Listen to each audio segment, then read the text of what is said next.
The CDC is once again recommending millions of people wear a mask indoors. But at the same time, 13 Investigates discovered another government agency is getting rid of millions of masks that it just purchased. Actually, you bought the mask that the government doesn't want anymore. So tonight, our Bob Siegel's looking into this mistake and how much it's costing taxpayers. The federal government auctions off stuff all the time, but this online government auction late last month caught our attention. Masks, lots of masks, offered to the highest bidder.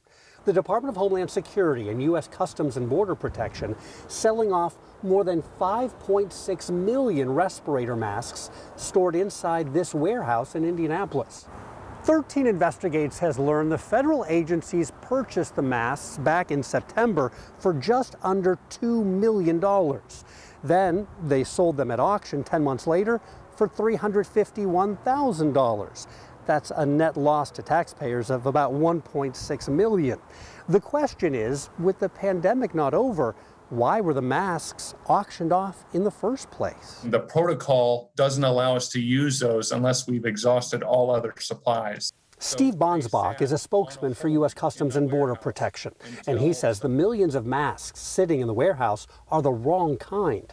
They are KN90 and KN95 respirators produced in China, not N95 respirator masks that meet more rigorous testing standards here in the U.S. Bonsbach says Customs and Border Protection agents specifically requested more N95 masks, but that's not what Homeland Security purchased. How did the department end up with more than 5 million of the wrong masks that it can't actually use? And that was the thing, is that we put out that we needed N90 and N95 masks, but something must have been lost in that transmission. Somebody may have read it too fast or thought that the KN and the N mask are the same things, and they're actually not. The masks do look the same, and they're supposed to work the same, but that's often not the case. Last fall, ECRI, an independent nonprofit healthcare organization, tested dozens of KN95 masks in this lab. The masks are supposed to filter out 95% of tiny particles, but testing showed some of the Chinese-made masks filtered out only 30%. Clearly, if you're interested in respiratory protection, that's a concern. You wouldn't want to use something that allows that many more particles to get through. It's why the CDC is wary of KN95 masks and suggests healthcare and government workers who need high levels of respiratory protection use N95 masks instead. Early on, everyone was learning about the difference between an N95 mask and a KN95 mask.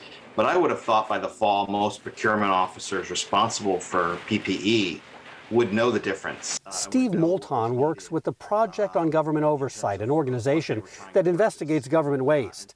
He believes these masks never should have been purchased in the first place. The procurement doesn't make sense, and the auction, quite frankly, doesn't fully make sense. He questions auctioning off millions of KN95 masks, which are still valuable, especially after the CDC just announced millions of people should once again begin wearing masks indoors because of surging cases of COVID-19.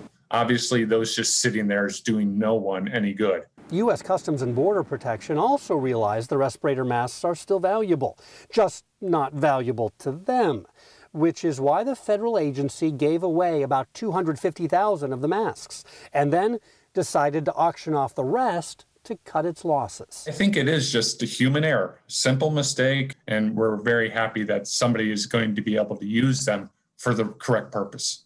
You might be wondering who that somebody is. Who was the winning bidder? Well, this federal agency won't tell us. What we can tell you about the winning bidder is they got a heck of a deal. More than 5.5 million respirator masks at about 6 cents apiece.